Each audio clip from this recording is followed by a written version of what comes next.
Y bueno, ya está con nosotros aquí en el estudio María Gilda Segovia, ella es comisionada presidenta del INAIP Yucatán. Bienvenida. Hola, buenos días, ¿cómo están? Viridiana, Gastón, muy contenta de estar aquí con ustedes. No, hombre, qué gusto de verla. ¿Cómo está? Oiga, pues queríamos preguntarle qué viene hacia adelante. ¿Podemos seguir usando el INAIP? Es importante saberlo y porque sigue funcionando y va a seguir funcionando. Así es, el INAIP Yucatán sigue funcionando, incluso el propio órgano nacional hasta el día de hoy, en tanto no se publique nada y no venga la ley reglamentaria general, todo estará funcionando, así lo mandata, no lo mandata, es la propuesta, el proyecto que actualmente se está discutiendo, ya lo aprobó la Cámara de Senadores, de Diputados, y ya pasó a la Cámara de Senadores. Vamos a ver cómo, si le plantean alguna modificación a este proyecto, donde en efecto se propone que es la eliminación del órgano garante nacional y de los 32 órganos garantes locales, ¿no?, de las entidades federativas. Y ahí pues sí tenemos un tema, porque recordemos que cada estado tiene su soberanía. Sí. Eso precisamente es el federalismo, lo que cada estado determina. Y bueno, Yucatán siempre ha sido un estado que en el tema de salvaguardar derechos y sobre todo en el tema de transparencia ha sido vanguardista. El INAIP Yucatán, yo quiero compartirles, Gastón, Viridiana, quiero compartirles que el INAIP Yucatán, incluso antes de que a nivel federal se decretara a través de la Constitución, se modificara la Constitución federal para que gane el entonces IFAI autonomía, el INAIP Yucatán ya era autónomo desde 2008. Esta reforma viene en 2014. INAIP nace en el 2004 y 4 años después nace como una institución descentralizada del Poder Ejecutivo, y 4 años después se le dota de autonomía a nuestro órgano garante local. ¿Qué significa? El gobierno no puede hablarle a usted para decirle qué hacer. Eso es lo que significa. Exactamente. Un instituto y la naturaleza de los organismos constitucionalmente autónomos precisamente es eso, y es por la naturaleza de las funciones que tiene el INAIP Yucatán para garantizar estos 2 derechos humanos: el acceso a la información pública, la protección de los datos personales, y justamente para emitir las resoluciones, porque estamos resolviendo todos los días, estamos resolviendo recursos de revisión y denuncias en materia de acceso a la información pública, en materia de protección de datos personales, y dado el catálogo de sujetos obligados que hay en el estado de Yucatán y en todo el país, el instituto que garantiza estos 2 derechos debe ser un instituto independiente, con autonomía para poder tomar estas decisiones, porque sí toca resolver recursos que son del despacho del gobernador, que son de la Secretaría de Administración y Finanzas, pero también de partidos políticos, de sindicatos, o de mí, que no me quieren dar la información de salud en el sistema de salud pública de mi esposa. Ustedes me ayudan para que eso ocurra también, ¿no? Claro, por supuesto. Recordemos que todos los sujetos obligados que administran nuestros datos deben proporcionarnos el acceso a esos datos, o corregirlos, o cancelarlos, u oponerme a que publiquen mis datos. Por ejemplo, si yo me opongo y el sujeto obligado ignora esa oposición mía, interponen un recurso de revisión ante el INAIP Yucatán, y justamente son este tipo de recursos que vamos resolviendo todos los días en el INAIP.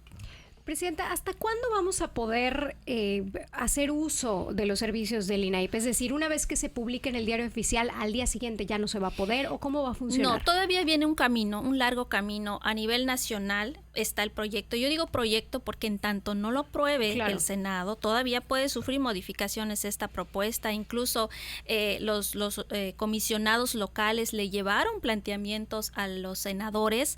Se tuvo un foro en el Senado de la República para plantearles y poder distinguir. Nos cortaron con la misma tijera al órgano garante nacional y a los 32 locales, pero tenemos naturalezas, si bien salvaguardamos los 2 derechos, tenemos naturalezas distintas, como por ejemplo lo que ya les dije del INAIP Yucatán, que fue autónomo desde antes, fue vanguardista en su tiempo y en su momento, ¿no? Entonces, si hablamos de presupuesto, los órganos garantes en el estado de Yucatán, por ejemplo, si colocamos en una escala escalón a todos los autónomos del Estado. El INAIP es el que recibe menos recursos. Por ejemplo, la Agencia de Administración, Agencia Patrimonial, de Inteligencia Patrimonial, tiene un presupuesto de 38 millones. El INAIP tiene de 26 millones el presupuesto. Es el más bajo de todos los autónomos, si lo ponemos en una escala, ¿no? Entonces, implicaría la modificación, como se aprueba, implicaría todo un camino todavía. Se publicaría en el diario oficial, ya que tengan la aprobación de 17 congresos locales. ¿Y qué dice esta propuesta? Que deberán los estados, los congresos locales, adecuar su normativa. Y ojo, aquí para poder desaparecer al INAIP se tendría que modificar la Constitución.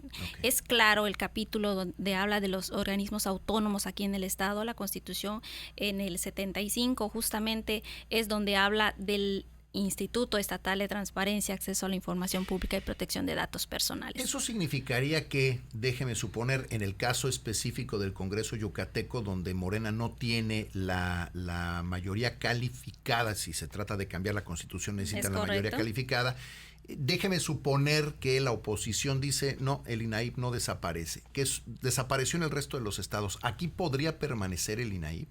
Aquí podría permanecer el INAIP porque el INAIP está por mandato constitucional de nuestra Constitución local, del Estado, exactamente. Eso es una buena noticia, justamente, ¿no? Sí, por eso hablábamos del tema de las soberanías y que este proyecto de reforma, que se le ha denominado simplificación orgánica, sí contraviene de cierta manera la soberanía de los estados, ¿no?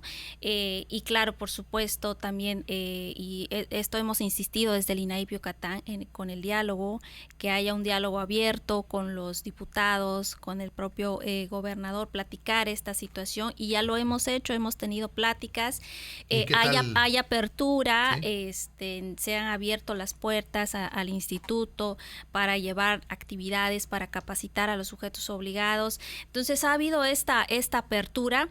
Yo sí insisto en que Yucatán es un tema que se maneja aparte. INAIP pues estará en tanto no haya una disposición que la desaparezca, en tanto no se toque la Constitución justamente donde se derogue este artículo del cual yo les hablo, que habla de la existencia de este organismo en materia de transparencia y acceso a la información, justamente estaremos funcionando. La reforma a nivel nacional no habla a detalle, eso ya le tocará a la ley reglamentaria, qué va a pasar con la Plataforma Nacional de Transparencia. Sí, claro. Dice que se mantiene, pero ¿quién la va a administrar? ¿Y quién la mantiene? Porque además requiere de un mantenimiento muy justamente fuerte. Y es que la plataforma tiene a los más de 7,000 sujetos obligados, no solo los del Poder Ejecutivo. De estos más de 7,000, solo un poquito más de 200 son del Ejecutivo Federal, luego viene el resto de los institutos federales, y luego vienen ya los locales, que somos el grueso de los sujetos obligados. Recordemos que solo en Yucatán hay 241 sujetos obligados que están bajo la vigilancia del INAIP Yucatán. A ver, déjeme ver si entendí correctamente todo este asunto. Suponiendo que esta reforma de la eliminación de los órganos autónomos, la cual incluye al INAI y por consecuencia al INAIP, al ser parte de los 32 autónomos estatales, pasa, me quiero poner fatalista. Sí. Pasa en el Senado, pasa en los 17 congresos necesarios, se publica en el Diario Oficial de la Federación y al día siguiente es una realidad que ya no va a tener, vamos a decir entre comillas, funciones como las conocemos hoy, porque dicen que no se eliminan las funciones. Aún así el INAIP no desaparecería de manera inmediata. No, ni el propio INAI. Ni el propio INAI, porque la reforma le da a la legislatura federal 90 días para emitir la ley que regulará la nueva forma de garantizar que no conocemos esta nueva ley reglamentaria, lo que es ahora la Ley General de Transparencia, Acceso a la Información Pública y Protección de Datos Personales. Pues vendrá una nueva que determinará quién, ya con nombre y apellido, o sea, de la institución, quién va a regular. Entonces le da 90 días. Una vez que eso suceda a nivel federal, que se publique esta ley, que ya oficialmente el INAI no exista, que ya sepamos dónde va a quedar la Plataforma Nacional de Transparencia, le dan 90 días a los estados, a las legislaturas locales, para que hagan lo propio en su estado. Y entonces es cuando vaya a suceder aquí en nuestro estado el tema de que al Congreso le toque revisar el artículo que le da justamente nacimiento al INAIP Yucatán. Esto quiere decir que habrán estados en los que permanezcan sus institutos y otros en los que no. Pues vamos a ver qué va a suceder. No podemos afirmar que vamos a permanecer. Pero bajo la hipótesis. Sí, bajo ese supuesto, en sí hay una posibilidad. Reitero que hemos platicado con los diputados y bueno, está la apertura al diálogo de construir, por supuesto, si se va a dar en el estado de Yucatán este cambio, que sea de una forma positiva, de una forma constructiva y que precisamente para eso sí se tiene que escuchar al experto, que en este caso es el equipo del INAIP Yucatán. Claro, recordemos que allí el INAIP hay 57 personas que todos los días están trabajando, que tienen la expertise en el tema de resolver, porque además esta propuesta dice que las atribuciones se irán a los órganos internos de control de cada sujeto obligado. Es decir, yo le pido, le realizo la solicitud a la Secretaría de Salud, volviendo al ejemplo, no me la responde la Secretaría de Salud, interpongo el recurso de revisión ante el órgano interno de la Secretaría de Salud. Y la Secretaría de Salud me dice que la Secretaría de Salud no quiere contestar, ¿no? Pudiera ser que eso suceda, pero además el órgano interno de la Secretaría de Salud no tiene especialistas ni en acceso a la información ni en protección de datos personales. Tendrían que contratar a personal en cada sujeto obligado, lo que va a multiplicar el grueso de los que trabajan en este tema, que hoy somos 57 personas en el INAIP Yucatán. Una decisión y bueno, y eso sin tocar el tema a nivel municipal, porque hoy justamente no todos los ayuntamientos tienen un órgano interno de control, aunque debieran de tener, ¿no? Sí. Presidenta, pues vamos a seguir invitándole mientras sea posible y ojalá que sea por siempre, porque de verdad el INAIP, en el caso específico de Yucatán, y lo digo por experiencia porque lo he utilizado en varias ocasiones, es una verdadera maravilla y es la única manera en que podemos exigir transparencia y rendición de cuentas. No hay otra manera si no es con estas instituciones que están tratando de desaparecer. Así es, bueno. Y justamente así se ejerce la democracia participativa. Totalmente. Hoy, a lo que va del año, ya llevamos más de 11,400 solicitudes solo en el estado de Yucatán. Eso quiere decir que hay 11,400 personas que ya preguntaron, que tienen la información y que si no la recibieron, interpusieron un recurso de revisión ante el INAIP Yucatán. Presidenta, muchísimas gracias. Un gusto estar con ustedes. Bueno, ahí lo tiene María Gilda Segovia, comisionada presidenta del INAIP Yucatán. Vamos a ir a un corte y regresamos.